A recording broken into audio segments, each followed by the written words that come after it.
Good evening, students. We start with the third lesson of operating system, that is process concept. Is the PPT visible to you? अच्छा present tense past tense Yes, का ma'am. ये और B है ना वो past tense है वो So we start with the third lesson of operating system, that is process concept. Now in the second lesson, we had seen that operating system provides many different kinds of services to the user as well as to the system and the program which is executed by the user on the system. Every service which a user wants to execute has to be executed by different system calls.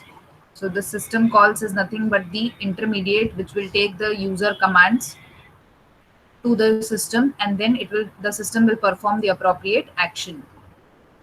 That in that we had seen that first one of the major activity that the operating system does is the process execution, where once the program which has started its execution gets converted into a process, and the process goes through different 5 states. After the execution is being completed, it gets terminated out from the system.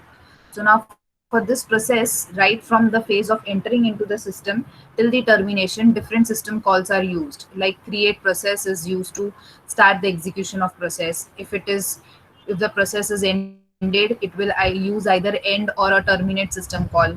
If there is any problem or any failure, it is going to use an abort system call. Then if it wants to load the program or if it wants to load something from the main memory, it will use load system call. If it wants to execute the program, it will use the execute system call. So like way, the major activity that an operating system performs is the execution of a program or a process, and this process passed through different phases. So now in this chapter, we are going to learn in more detail about what is the process and what are the concepts that are related to the process. So we all know what a process is. Once a program which has started its execution is called as a process. Now what does this process includes? Now we are every time we keep on talking about process, it is a program in execution. It is a major activity of operating system. It requires so and so system calls. But what this process exactly include? The first thing it includes is the text section. It has program counter. It has stack. It has return addresses. It has data section like local variables and global variables. Along with that, it has a heap also. So when I talk about a process looks like this. So it has a text area, it has a data area, it has a heap area, and it has a stack area. Now at the level 0, that means at the memory address 00, there is some text. At the maximum, there is a stack.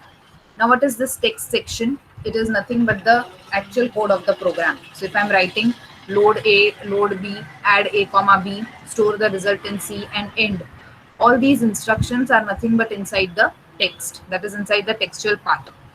Along with that text, we also have a program counter as it is written over here.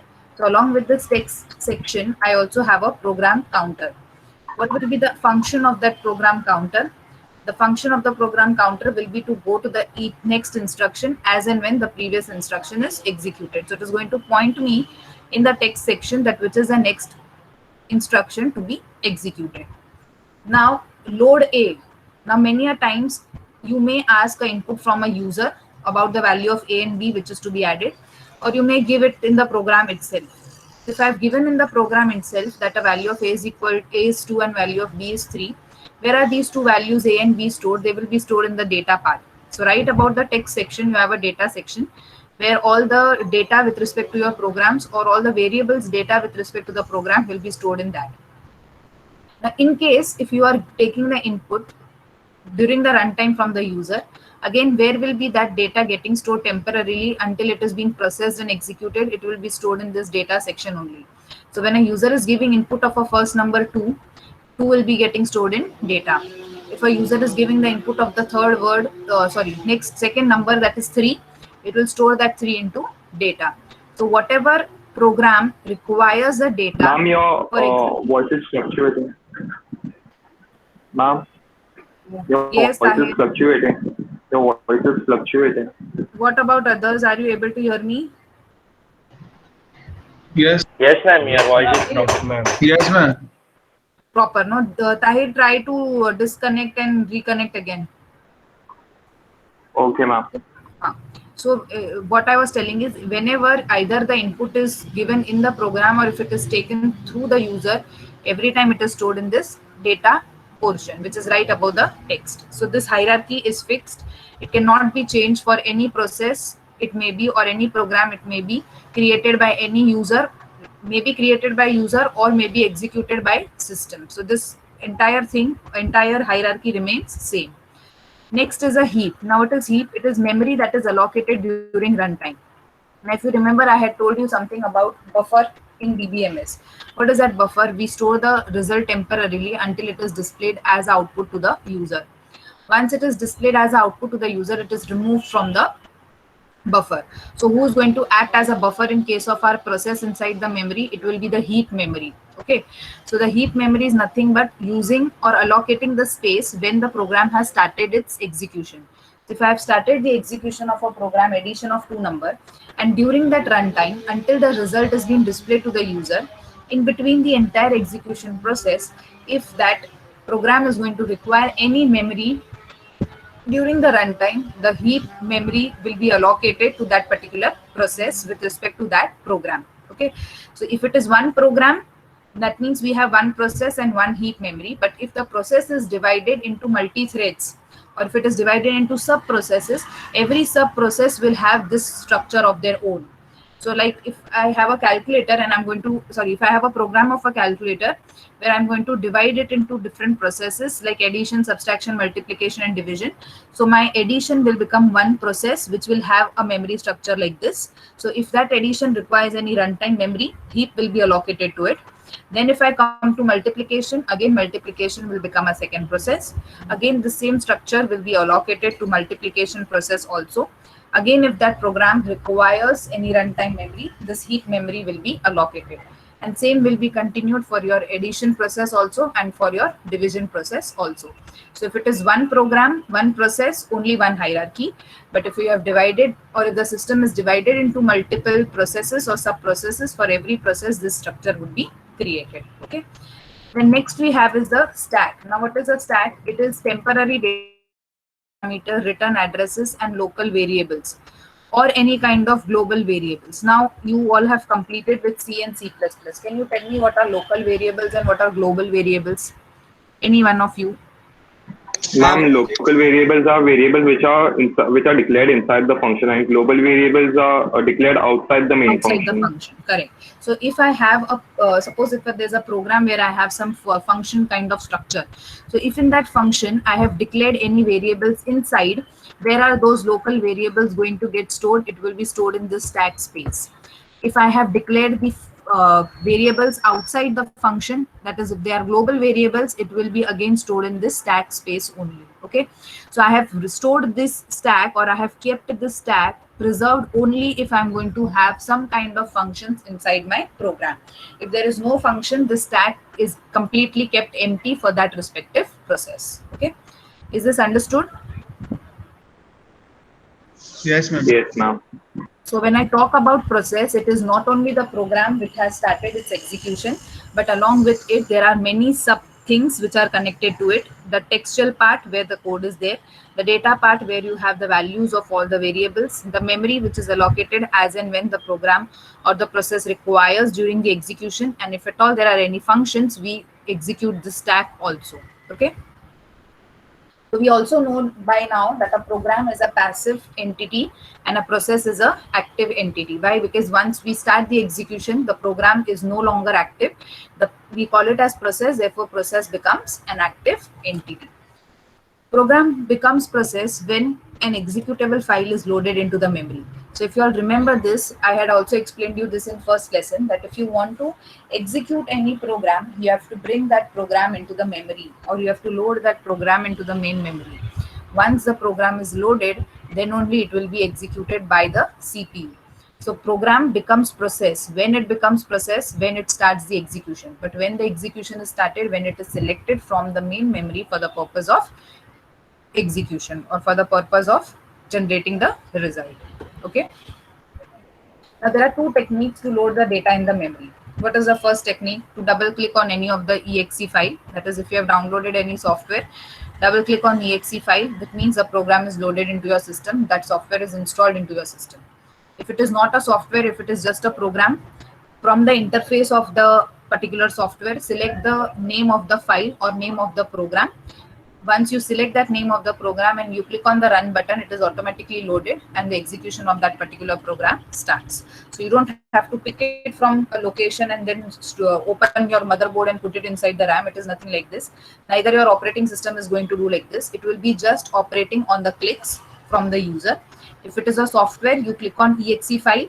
That means a program is loaded into the memory.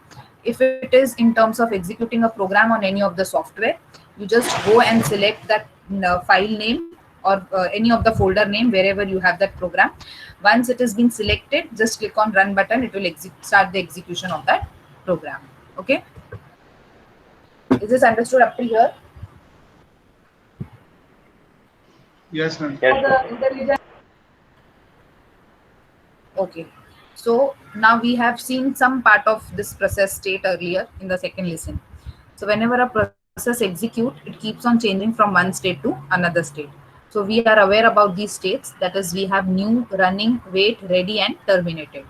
If a process is created, it is created when it is in the new phase. From new, it goes into the ready state, and it waits there for CPU. It waits there for CPU for the purpose of execution. Once if the CPU is allocated, it will immediately transfer into running state and it will start the execution. If it does not require any external resources, it will simply complete its execution and get terminated. But in case if it requires any of the resources, like any IO resource or any data from anywhere else in the system, the running state will automatically transfer it to the wait state so that the CPU time is not wasted. And from the ready state, a new process is being picked and entered into the running state. Now, in this case, if the wait of the previous process has been completed, that process which is right now in the wait will go to the running state. It will complete its execution and then enter into a terminated state. Okay. So if you see the diagram, it is like this. From new, it goes to the ready state.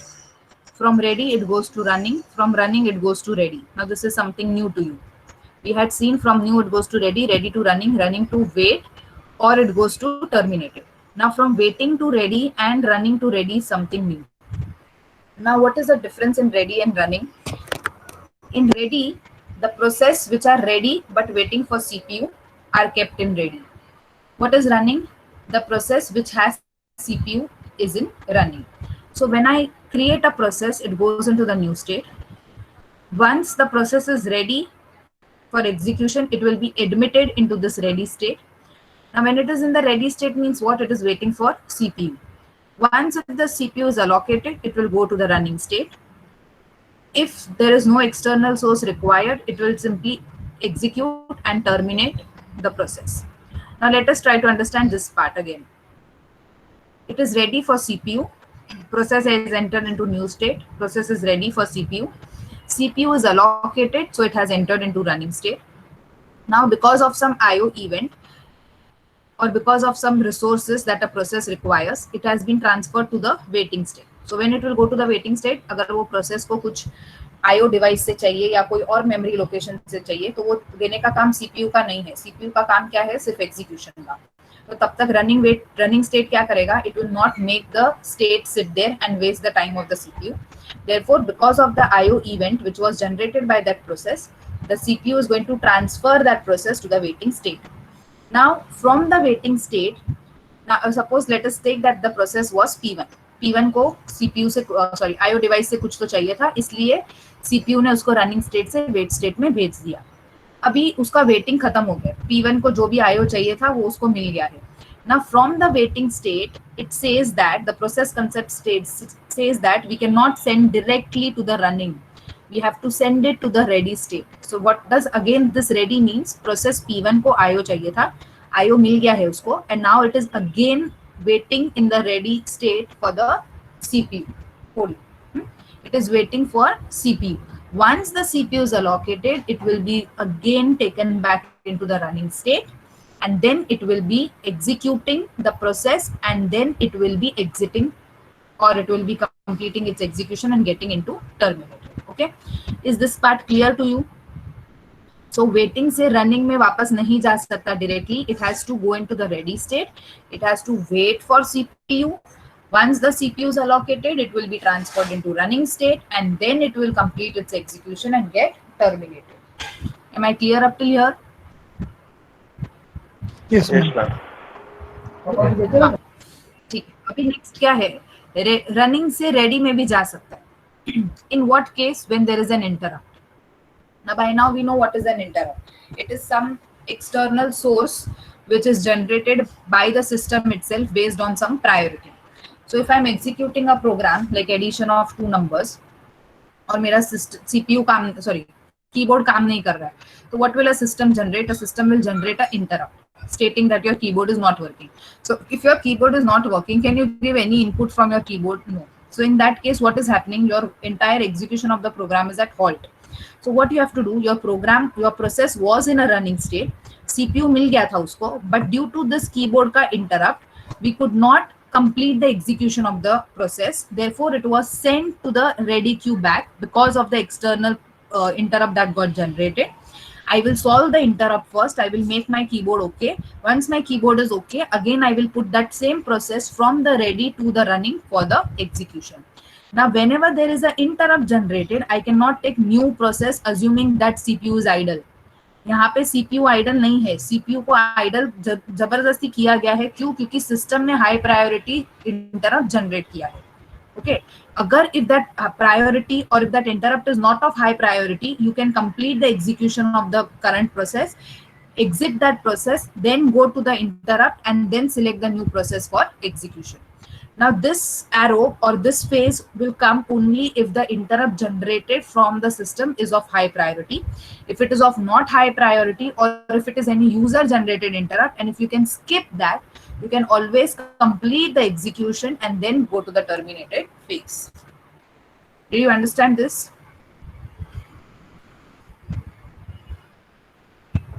Yes or no? Are you all there? Yes, ma'am. Okay. Yes, ma'am. running में सब में Okay, so from new to ready, ready to running, running to terminate is a normal. New to ready, ready to running, running to wait will be when a process requires some IO or other resource. From waiting, I cannot put directly into running. I have to send it to ready. Once the CPU will be free, it will be automatically go on into the running state and then it will terminate it. From running, I will put into ready only when there is an interrupt, and if that interrupt is of high priority, and if I do not have any way to skip that, then only I have to put from running to ready, then again ready to running, and then complete the execution and terminate the process. Okay. The next concept that we have is PCB, which is called as process control block. Okay. Now a process is represented in operating system by PCB. तो ये operating system में process का existence कैसे है? The process is been existing, और the existence of the process is been known with the help of this PCB, which is called as process control block, और it is called as TCB, transfer control block. ठीक है, तो process को हम existence operating system में कैसे देते हैं? Because of this PCB block. Okay, process control block. PCB includes many pieces of information that is associated with a specific process.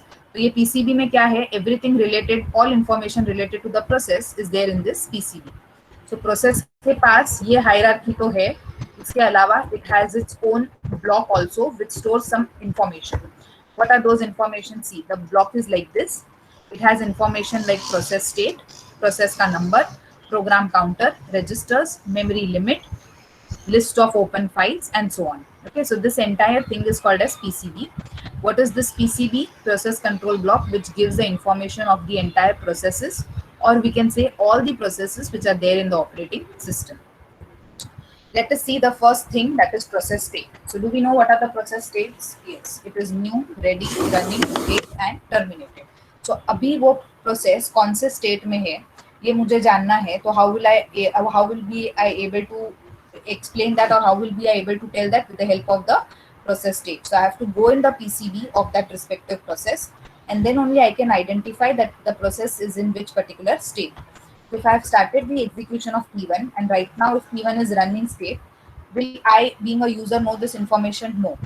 तो who knows this information? Operating system. तो अगर operating system को जानना है कि प्रोसेस 1 अभी कौन से स्टेट में है, so what it will do, process operating system will go to the PCB of P1 process, and when it goes into the PCB of P1 process, it will take the first block, that is process state, and it will check whether it is in which state. So it will be written over there that it is in running state or a wait state or a terminated state, whatever it may be. Okay.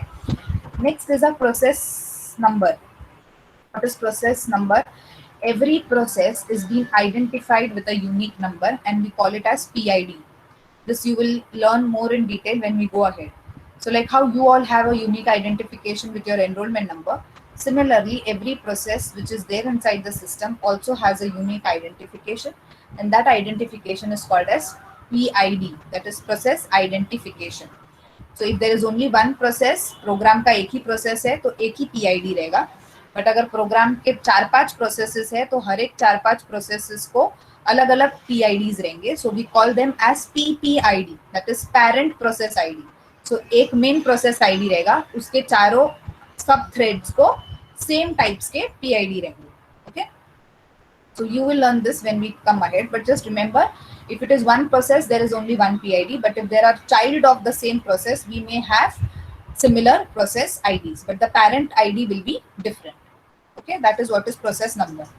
So how is a operating system going to identify a process? It will not identify by the name which you have given.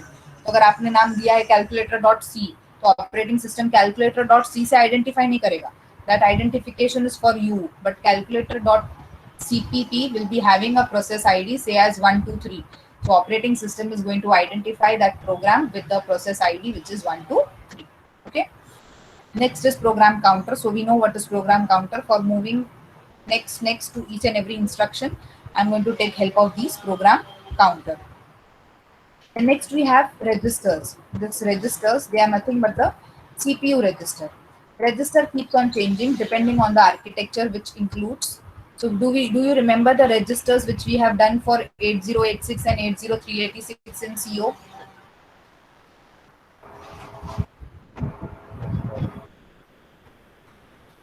Yes, second year, yes or no? नहीं तो नहीं बोल दो, ठीक है. Okay. So I assume few of you remember, few of you don't remember. So we have studied that CPU, that is a processor, has different architecture. Initial architecture what was 8085, then 8086, and now we have Intel and all. You might be learning that in UP also. So हर एक processor का अगर 8085 है तो उसके registers अलग है, registers की size अलग है. 8086 है तो उसके रजिस्टर्स अलग है, उसकी साइज अलग है. So what am I talking about? This register will always change for the process also if the architecture is different. तो अगर मेरे कंप्यूटर में 8085 है तो जो ये रजिस्टर्स रहेंगे PCB में वो अलग रहेंगे. आपके पास इंटेल का i3 i4 है तो i3 i4 के जो भी रजिस्टर्स है तो वो प्रोग्राम को या वो प्रोसेस को वो रजिस्टर्स मिलेंगे. Okay, so we have these registers in common. accumulator for storing the result, index registers for storing the index, stack pointer for pointing the top and the bottom of the stack, general purpose register which includes your accumulator, base register, count register and data register. So all these registers will remain same, but only the size will keep on changing. तो अगर मेरा 8085 है तो सारे 8 bits के होंगे, 8086 है तो सारे 16 बिट्स के होंगे, 80386 है तो 32 बिट्स के होंगे. So like this, register name will remain same, but the size will keep on changing. And what will be the function of these registers? It will be used for storing some or the other information. तो अगर accumulator है तो वो result store करेगा, index register है तो वो index जो भी indexing किया है डेटा को वो index store करेगा. General purpose है तो उसके 4 types है. Accumulator is one of the part of general purpose. We have data register inside it which will store data. We have count register which will show that what is the current count of the program. So this will keep on changing. Then next we have memory limits and list of open files. Memory limits मतलब क्या कि ये programme ये process को कितना memory would be allocated. तो अगर if I have said कि ये प्रोसेस को या ये प्रोग्राम को 1 KB दो, so if the program does not fit in 1 KB, I have to make one more PCB for it where I will be storing some information which is being left out in that particular PCB. Okay, तो अगर एक आपका programme 1 KB से ज़्यादा है तो you will require few more memories for storing. But if your program will fit into 1 KB, so that means your limit is, I have to set a limit first.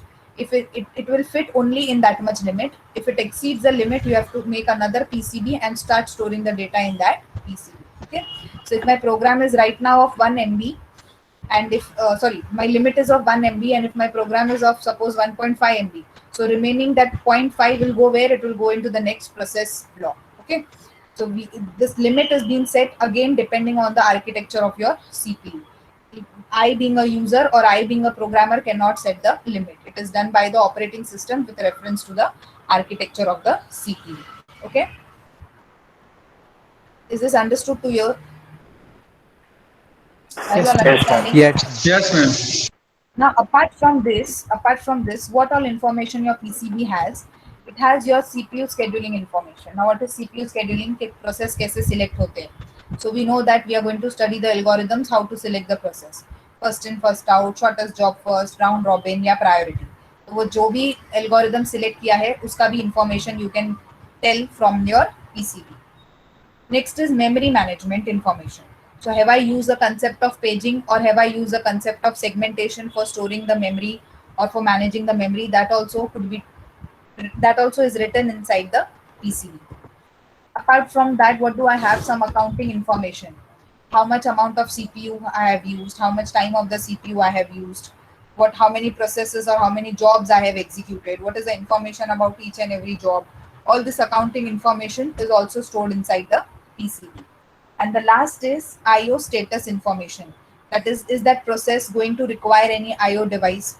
If yes, what are the IO devices that are required? If no, then it will be simply kept as blank. So if it requires any external IO device, it will mention that yes, it requires IO devices. So it has to be transferred from running to wait state. All this will be decided by observing into this PCB. So when I start the execution of the process, what is the first thing that the operating system does is it creates this PCB along with the execution, and it uses this reference of PCB whenever it wants any information with respect to that particular process. Is this clear? Yes, ma'am. Okay, should I explain this, any part of this again?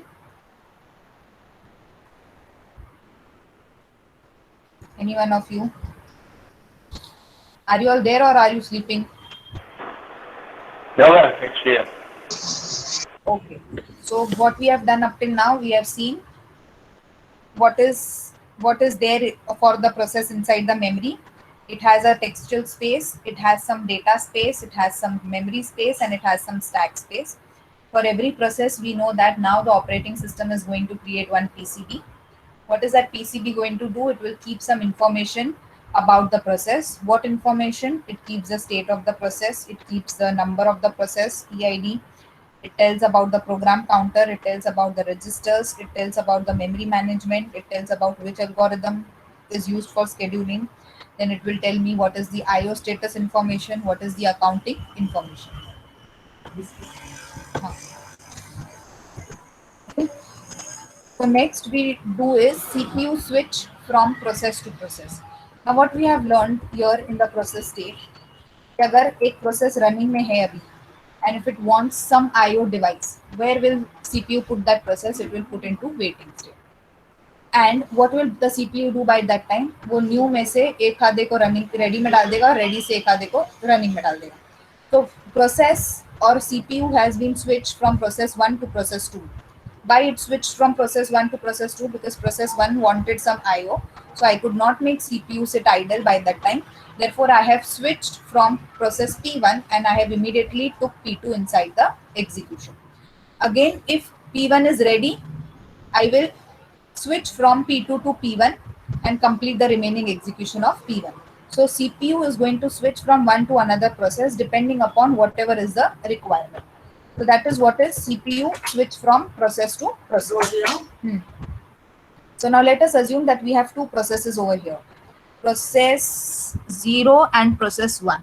Okay, so we have two processes that are running inside the system. Right now I have P1 which is executing. So I have P0 which is executing. So as soon as a process is created, will I have PCB also created for both the processes? Yes. P0 का भी PCB होगा P1 का भी PCB होगा, ठीक है। P0 के PCB में क्या इंफॉर्मेशन होगी, यही सारी इंफॉर्मेशन, सेम इंफॉर्मेशन P1 के PCB में भी होगी कि वो कौन से स्टेट में है, उसका PID क्या है, उसका IO स्टेटस क्या है, उसका मेमोरी मैनेजमेंट क्या है, all the details will be there. Now let us try and understand what is operating system going to do in between this P0 and P1. P0 is executing, so I will save the state of P0 into PCB of P0. जो भी process execute होता है उसका सारा information उसके PCB में लिखा जाएगा. Therefore, whenever P0 is executing, उसका जो भी इंफॉर्मेशन है that will be written into PCB of P0, that is PCB 0.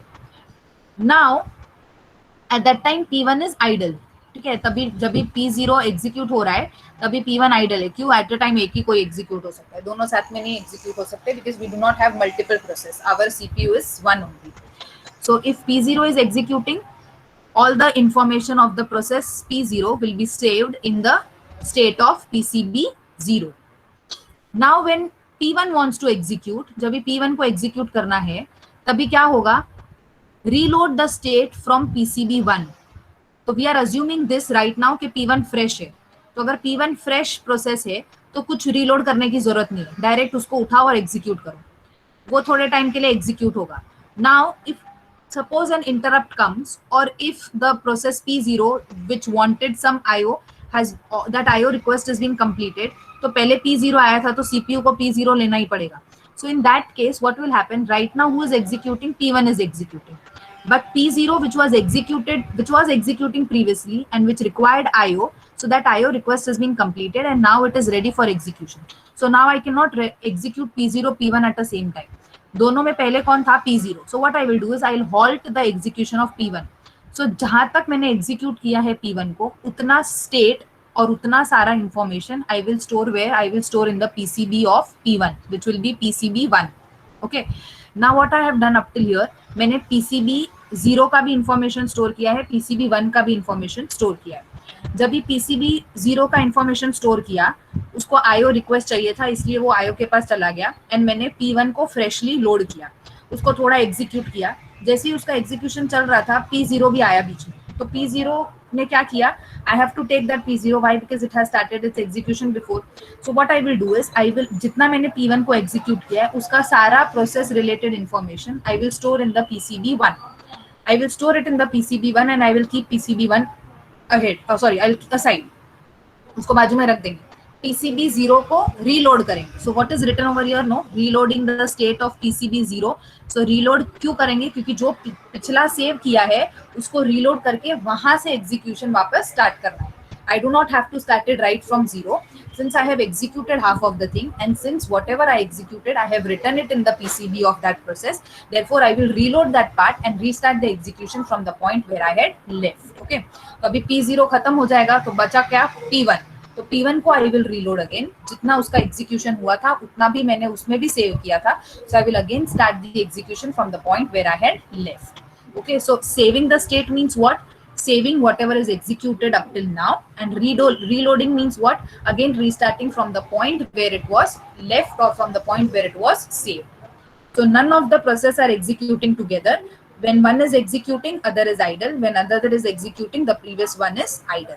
And I'm observing that I'm loading or I'm saving the part of the process into its respective PCB. So next time when I want to reload, I do not have to start from again. I have to start from the point where I had left. Okay, so this is what is operating system, or your CPU keeps on switching from P0 to P1, P1 to P0 back again until both the processes do not complete its execution. Did you understand this? Yes, ma'am.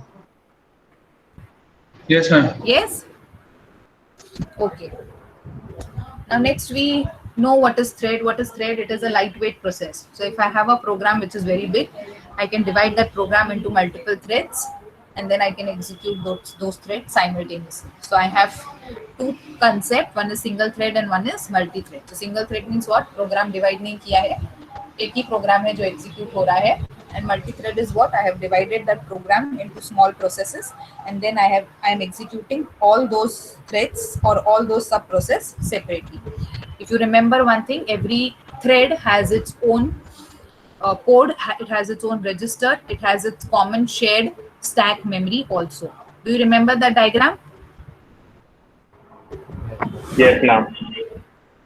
Okay. Let us see the next concept now, scheduling queue. Now what do you mean by queue? English में queue का meaning क्या होता है? Anybody? Sorry? एक minute, I cannot hear you. Coordinated line. Okay, yes. It is a line where everyone will get a chance one after another. ठीक है? तो अगर रोल नंबर 1, 2, 3 खड़े हैं तो पहले 1, फिर 2, फिर 3, ऐसे you will get the chance. So what is now scheduling queue?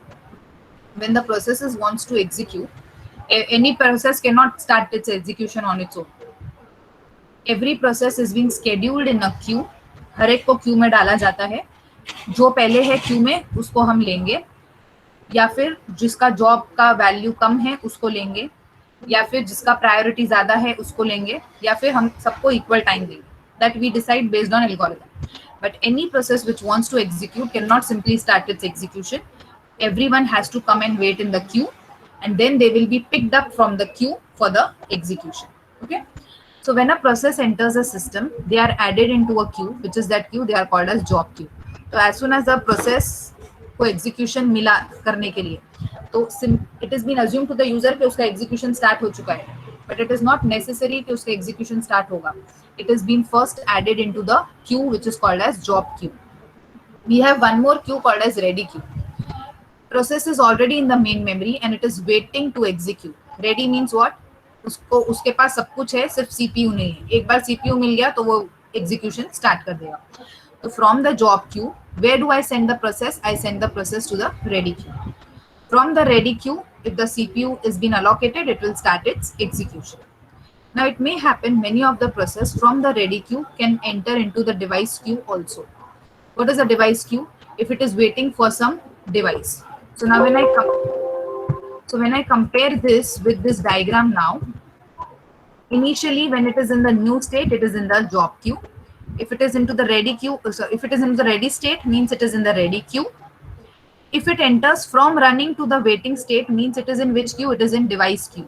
क्यों? क्योंकि उसको कुछ तो डिवाइस का जरूरत था, इसलिए उसको डिवाइस क्यू में भेजा गया. अगर उसको डिवाइस की जरूरत नहीं है तो from the ready queue it will complete its execution and move out from the system. Are you understanding? Once Yes, the process, the process is created, it is in the job queue. From the job queue, it will be entering into ready queue. From the ready queue, it will be selected by the CPU for execution. Once it is selected by the CPU, in between, if it requires some IO process, it will be sent to the device queue. If it does not require any IO, it will be simply completing its execution and going out of the system. Okay.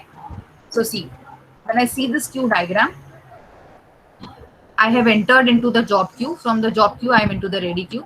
Ready queue से directly मुझे CPU मिलेगा.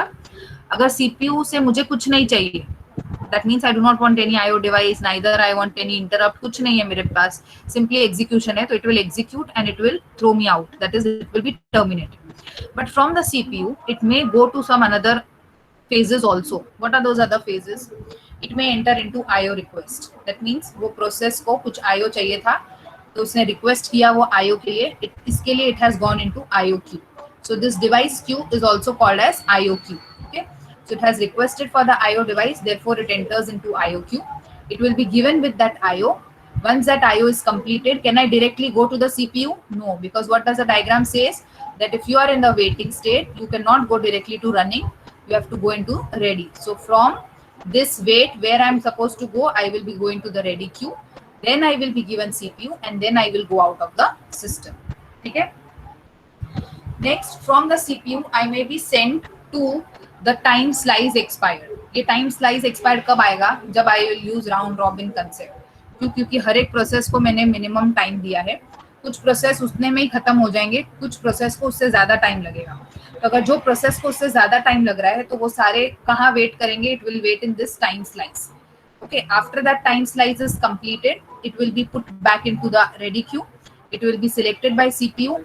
Still, if the part of the portion is remaining for execution, it will again wait in this time slice. again it will go into the ready queue. Now if the time is completed, it will go out of the system. Is this clear up till here?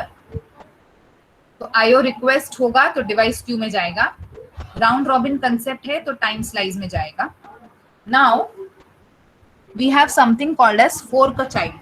Fork a child means ये process को मैंने multiple processes में divide किया है. That is will stick to the example of calculator. तो पहले addition calculator गया CPU के पास. सीपीयू ने उसको देखा कि कैलकुलेटर को तो 4 प्रोसेसेस में डिवाइड किया है. तो what is that child process called? The system call used to execute the child process is fork. If it is Unix, अगर मेरे पास यूनिक्स ऑपरेटिंग सिस्टम है, so which system call is used to execute the process? Windows वगैरह के लिए execute है. But अगर वो यूनिक्स है तो fork means what? A child of that process is being created, then a child will be executed separately, then it will go into the ready queue, then it will be allocated CPU, and then first part of the addition will be completed. Again second part is subtraction. So वो subtraction वाला part as a child create होगा, वो subtraction child part execute होगा, sorry, it will be given for execution. So if it is given for execution, it will go into ready queue, it will be executed by CPU and then out. Multiplication part will be created with the help of this fork. It will be chosen for execution, it will go to the ready queue, it will be allocated CPU and it will execute. And same thing will happen for division also. So this will happen. Fork means what? It is the system call to create a new child process when it is Unix operating system. तो अगर Windows होगा तो इधर क्या होगा? Windows के लिए it will be create process and execute the child process, because create means what? Create process is used to create process system call for in Windows, and execution will be execute system. Are you understanding? Yes. Yes, ma'am. Okay. Next is what? Interrupt. तो अभी CPU में program execute हो रहा है, एक interrupt आया. So if I can disable that interrupt, I will execute the program and move out. But if it is system generated with higher priority, I cannot stop that. What I have to do is I have to first complete that interrupt, then put my process in the ready queue, and then again allocate CPU to it and then complete its execution. So agar interrupt aaya, so I have to put that current process where inside the wait for an interrupt, let that interrupt get completed after its occurrence, and then I have to put that program back in ready queue, then it will be selected by CPU and then it will be executed. ठीक है, इधर तक समझा Q diagram? Yes, ma'am. Okay, so this was all about the different types of queues. Initially it will be in the job queue, from job to ready, ready to device queue. If this 3 is not the scenario, maybe round robin, it may be execution of sub processes or children of the same program, or it may be waiting for an interrupt. ठीक है? Now next we have is scheduler. Now what do you mean by scheduler? The process of selecting the appropriate process is done by scheduler. Now understand the difference between queue and scheduler. Queue में क्या हो रहा है? जैसे जैसे process बन रहे हैं queue में आके ऐड हो जाएंगे. उसको सिलेक्ट कौन करता है? It will be selected by the scheduler. तो मेरे पास queue है, queue में P1, P2, P3, P4 है. बट इसमें से मेरा सिलेक्शन कौन करेगा कि पहले P1 जाएगा, फिर P3 जाएगा, फिर P6 जाएगा? वो सिलेक्ट करने का काम will be done by the scheduler. Okay, so who is the scheduler? It is the one who selects the process from this job queue, and once the processes are selected, it will go into ready queue, it will go into device queue, and any of these phase wherever it wants. So who is going to select the process? It will be selected by the scheduler. अपने आप operating system select नहीं करेगा. There is a part called as scheduler who is going to select the respective processes. Okay. Now we have many different types of processors. We have we have many different types of schedulers. Long-term scheduler, short-term scheduler, and we have medium-term scheduler also. What is long-term scheduler? The long-term scheduler selects the process from pool and loads in the memory. तो इसके long-term के पास क्या है? ऐसा कुछ queue वगैरह नहीं है. सारे processes है, उसमें से उसको जो भी लगा वो select करेगा. Okay. जो भी मेमोरी में है उसको सिलेक्ट करके उसको सीपीयू दे देगा for execution. That is what is long term scheduler going to do. What is short term scheduler going to do? Short term scheduler will select among the processes that are ready to execute and allocate the CPU to them. So when I talk about this diagram, new से ready में processes कौन डाल रहा है which scheduler? long term scheduler. ready से running में कौन डाल रहा है? short term scheduler. Okay, I repeat again. What is scheduler? The one who selects the process and loads into the memory for execution. We have two schedulers up till now, long term and short term.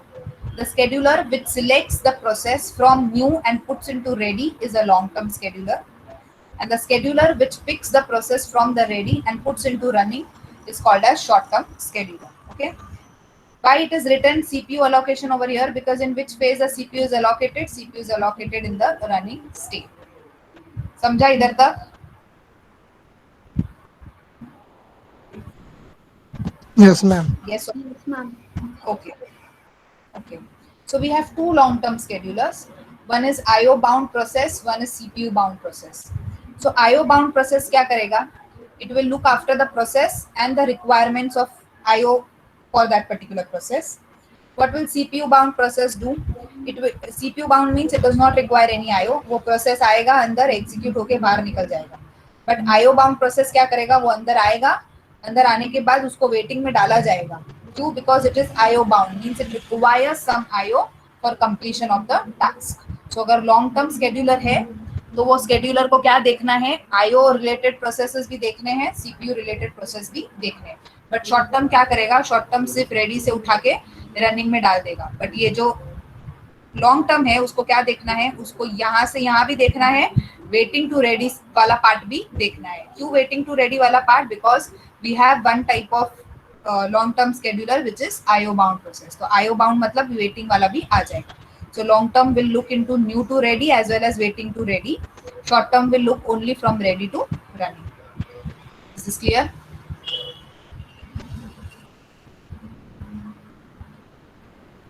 Yes or no? Yes, ma'am. Now next is medium term scheduling. What is medium term scheduling? It is used in a time sharing operating system. तो जब ये operating system is going to execute in a time sharing basis, मतलब in a round robin fashion, तभी ये medium term scheduler use होगा. So long term and short term will be used in all the four algorithms. First in first out, shortest, priority, round robin सब में use हो सकता है. But अगर specifically आपको round robin के लिए चाहिए तो you can use medium term schedulers also. Why? Because they are specifically designed for time sharing operating system. What they use a concept of swapping. What is a swapping concept? See, I have a ready queue. From job queue, my process will go into ready queue. From ready queue, it will go to CPU. If there is no requirement, it will be terminating. If there is IO request, it will go to IO queue. IO queue से उसको IO मिल जाएगा. Again, it will go into ready queue. And it will go to the CPU and it will go out. But many a times what will be happen? CPU say it will be swapped out. Whatever is being swapped out, that is what is partially executed. If I want to complete that remaining partially executed, I have to swap it. ये चीज क्यों आएगी? Swap in, swap out, because I am being using time sharing. तो हर एक programme को मैंने एक time दिया है. So when it is nothing but this part of the program, time slice thing. उसको जस्ट ऊपर शिफ्ट किया है डायग्राम में. That is only the difference. So process P1, there are two processes, let us assume P1 and P2. दोनों process को 2-2 minute दिया है round robin turn में एग्जीक्यूट होने को. P1 will enter into ready queue. It will be given CPU for 2 minutes. 2 minutes में अगर उसका एग्जीक्यूशन नहीं होता है तो कैन इट कंटिन्यू मोर? नहीं. P1 will be swapped out. P2 will be swapped in. P2 will execute for 2 minutes. P2 will be swapped out. P1 will be swapped in.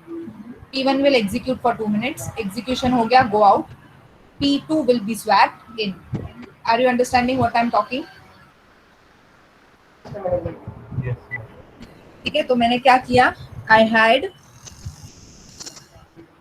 P1 को अंदर लिया, उसका एग्जीक्यूशन 2 मिनट में नहीं हुआ तो उसको बाहर निकाल दिया. P2 को अंदर लिया. सो बाहर निकाला मीन्स व्हाट, जितना एग्जीक्यूट हुआ था उतना मैंने उसको स्टोर किया इधर पार्शियली एग्जीक्यूटेड में.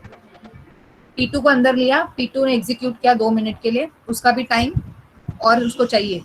सो I will load the or I will swap in the remaining part of P1 and store the executed part of P2 in this partial executed state. Are you understanding? So which Yes, scheduler, ma'am. which scheduler is used when I come to this particular type of concept of swapping, either here or when I use this concept I make use of medium term scheduler. ठीक है. बाकी अगर normal है IO के लिए रुको और normal execution है तो I can use long term and short term scheduler. ठीक है.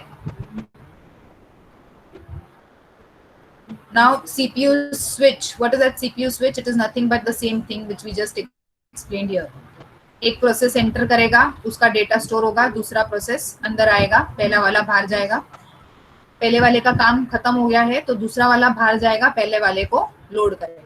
So that is how the CPU is switching between the different processes for the execution, and what is assumed to the user that all the processes are getting executed at the same time. But what is happening with the processes, it is only one process allocated to one CPU at a time, and it is executing only that one process. Are you understanding? Yes or no? Yes, Yes, ma'am. ma'am. Okay, so remaining portion of the chapter we will complete in the next lecture. Okay, so what we have seen today is we started with the different concept of process. We saw that what the process requires. It requires some information when it comes in the memory. All this information is also stored in PCB along with more information like state, number, memory management technique, IO technique, accounting technique, registers. All this are stored. So whenever there is execution, I execute along with this process state. Along with this PCB, I load and reload this PCB along with the processes to get all these details of the process. After that, we saw what are the different types of queues, how the execution happens in each and every queue. Then we have seen what do you mean by scheduler and what are the 3 different types of scheduler. So long term does the work from new to ready and wait to ready. Short term will do the work from ready to running, and medium will be coming in the picture only if it is time sharing type of operating system or round robin like an algorithm. Okay. Then we also saw context switching related to the PCB, which is called as CPU switch. Is this understood? Yes, ma'am. Okay. Please start putting your attendance in the chat box. Just a minute.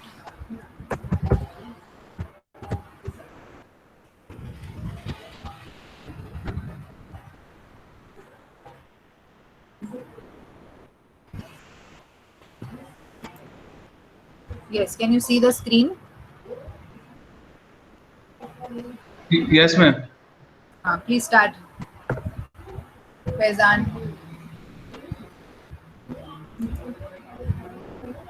Hamza. I'm not going to call, please.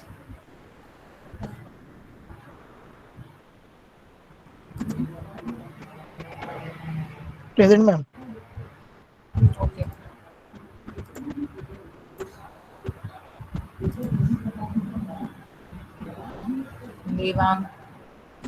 Reva.